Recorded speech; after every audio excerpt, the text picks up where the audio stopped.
Assalamualaikum warahmatullahi wabarakatuh. Perkenalkan, nama saya Yuni Nur Hasanah. Saya mahasiswa Institut Agama Islam Negeri Ambon, jurusan Pendidikan Guru Madrasah Ibtidaiyah, Fakultas Ilmu Tarbiyah dan Keguruan. Di dalam video kali ini, saya akan menjelaskan tentang prinsip-prinsip dalam pengelolaan lingkungan belajar dan hal-hal apa saja yang perlu diperhatikan dalam pengelolaan lingkungan belajar. Jangan lupa tonton video saya ya, dan jangan lupa lagi like, subscribe, and comment. Yang pertama yaitu hangat dan antusias. Hangat dan antusias diperlukan dalam proses belajar mengajar. Guru yang hangat dan akrab dengan anak didik selalu menunjukkan antusias pada tugasnya atau pada aktivitasnya, akan berhasil dalam mengimplementasikan pengelolaan kelas. Yang kedua yaitu tantangan. Penggunaan kata-kata, tindakan, cara kerja atau bahan-bahan yang menantang akan meningkatkan gairah anak didik untuk belajar, sehingga mengurangi kemungkinan munculnya tingkah laku yang menyimpang. Tambah lagi akan dapat menarik perhatian anak didik dan dapat mengendalikan gairah belajar mereka. Yang ketiga yaitu bervariasi. Penggunaan alat atau media atau alat bantu, gaya mengajar guru, pola interaksi antara guru dan anak didik akan mengurangi munculnya gangguan, meningkatkan perhatian anak didik, apalagi bila penggunaan bervariasi sesuai dengan kebutuhan. Kevariasian dalam penggunaan apa yang disebut di atas merupakan kunci untuk mencapai pengelolaan kelas yang efektif dan menghindari kejenuhan. Yang keempat yaitu keluasan. Keluasan tingkah laku guru untuk mengubah strategi mengajarnya dapat mencegah kemungkinan munculnya gangguan anak didik, serta menciptakan iklim belajar mengajar yang efektif. Keluasan pengajaran dapat mencegah munculnya gangguan seperti keributan anak didik, tidak ada perhatian, dan tidak mengerjakan tugas dan sebagainya. Penekanan pada hal-hal yang positif pada dasarnya dalam mengajar dan mendidik, guru harus menekankan pada hal-hal yang positif dan menghindari pemusatan perhatian anak didik pada hal-hal yang negatif. Penekanan pada hal-hal yang positif yaitu penekanan yang dilakukan guru terhadap tingkah laku anak didik yang positif daripada mengomeli tingkah laku yang negatif. Penekanan tersebut dapat dilakukan dengan pemberian penguatan yang positif dan kesadaran guru untuk menghindari kesalahan yang dapat mengganggu proses belajar mengajar. Yang kelima yaitu penanaman disiplin diri. Tujuan akhir dari pengelolaan kelas adalah anak didik dapat mengembangkan disiplin diri sendiri. Karena itu, guru sebaiknya selalu mendorong anak didik untuk melaksanakan disiplin diri, dan guru sendiri hendaknya menjadi teladan mengenai pengendalian diri dan pelaksanaan tanggung jawab. Jadi, guru harus disiplin dalam segala hal bila ingin anak didiknya ikut disiplin dalam segala hal. Yang pertama yaitu memahami sifat yang dimiliki siswa. Pada dasarnya, anak memiliki imajinasi dan sifat ingin tahu. Semua anak terlahir dengan membawa dua potensi ini. Keduanya merupakan model dasar bagi perkembangannya, sikap atau pikiran kritis dan kreatif.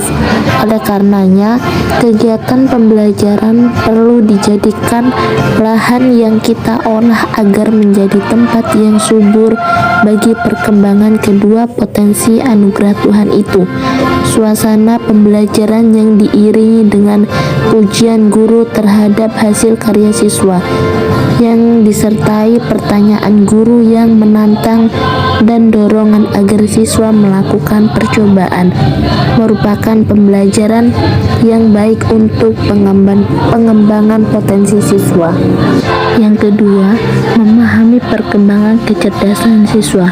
Menurut Jean Piaget dan Shah tahun 2008 menjelaskan tentang perkembangan kecerdasan akal atau perkembangan kognitif manusia berlangsung dalam 4 tahap, yakni yang pertama sensori motor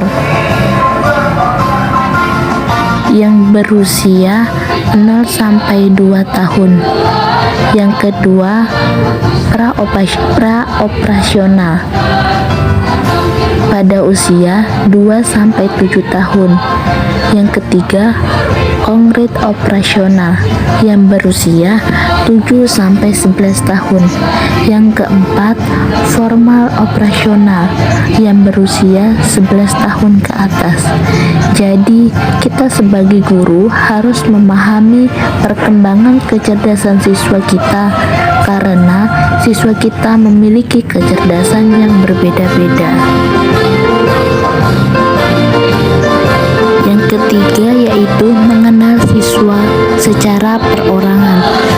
Para siswa berasal dari lingkungan keluarga yang bervariasi, memiliki kemampuan yang berbeda.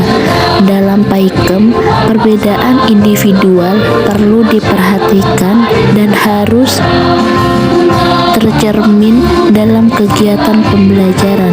Semua siswa dalam kelas tidak selalu mengerjakan kegiatan yang sama, melainkan berbeda-beda sesuai dengan kecepatan belajarnya. Siswa yang memiliki kemampuan lebih dapat dimanfaatkan untuk membantu temannya yang lemah dengan cara tutor sebaya. Dengan mengenal kemampuan siswa, apabila ia mendapat kesulitan, kita dapat membantunya sebagai belajar siswa tersebut menjadi optimal. Yang keempat yaitu memanfaatkan perilaku siswa dalam pengorganisasian belajar. Sebagai makhluk sosial, anak sejak kecil secara alami bermain berpasangan atau berkelompok dalam bermain. Perilaku ini dapat dimanfaatkan dalam perorganisasian belajar. Dalam melakukan tugas atau membahas sesuatu, siswa dapat bekerja berpasangan atau dalam kelompok. Berdasarkan pengalaman, siswa akan menyelesaikan tugas dengan baik apabila mereka duduk berkelompok. Duduk seperti ini memudahkan mereka untuk berinteraksi dan bertukar pikiran.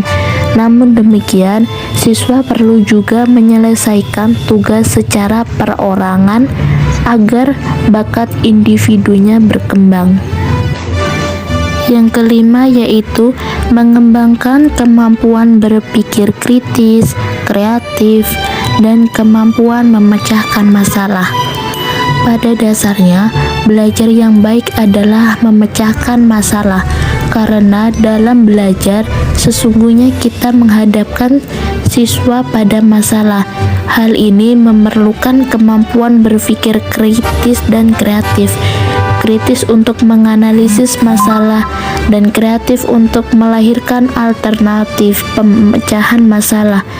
Berpikir kritis dan kreatif berasal dari rasa ingin tahu dan imajinasi yang keduanya ada pada diri anak sejak lahir.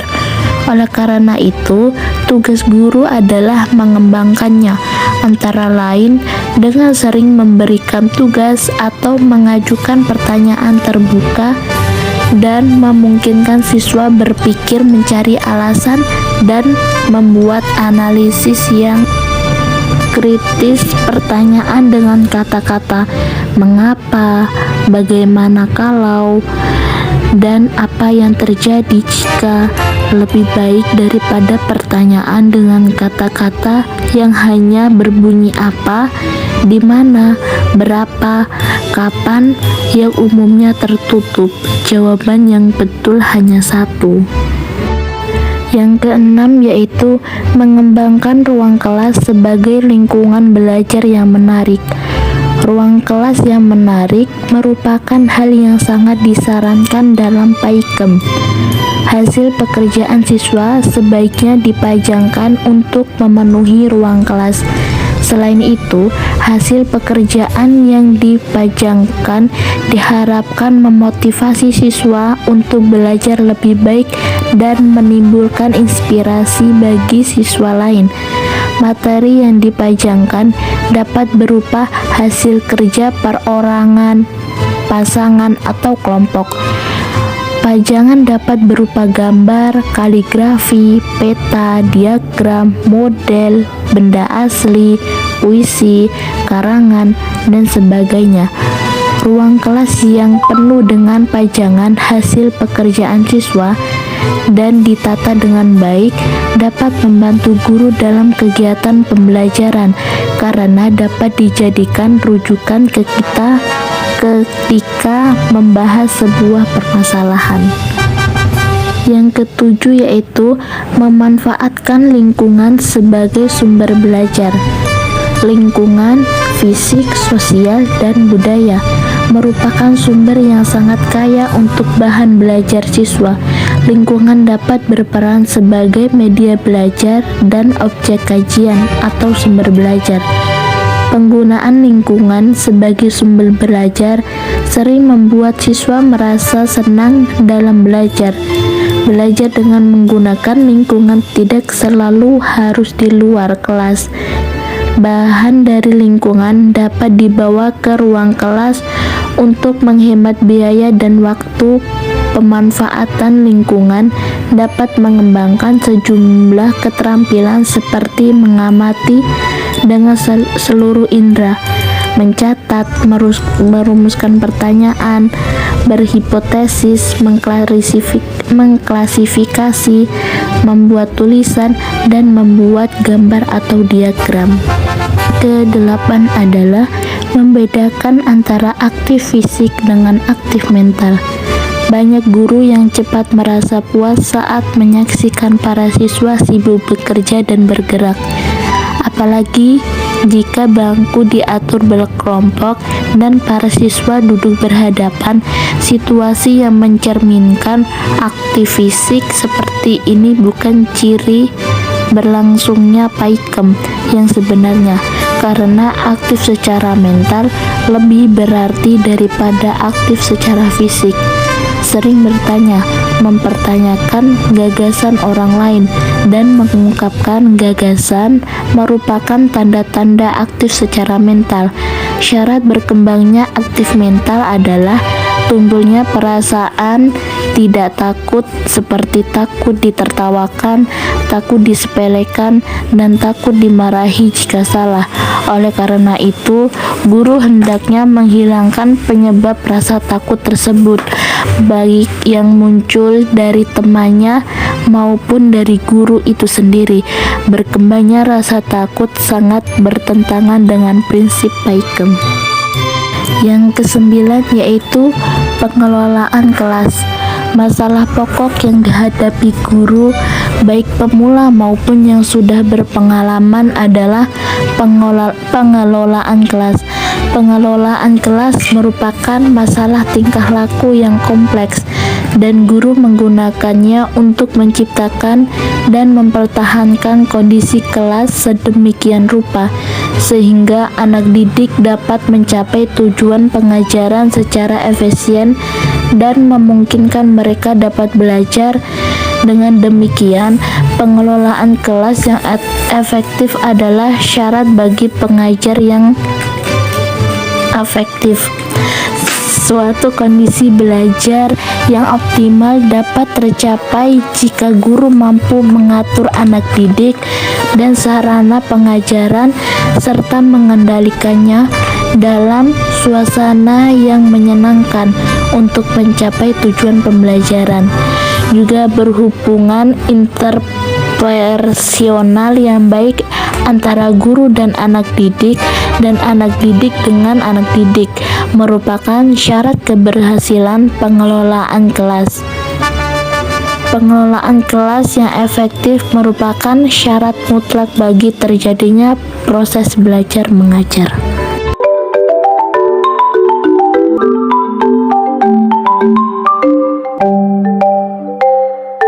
Thank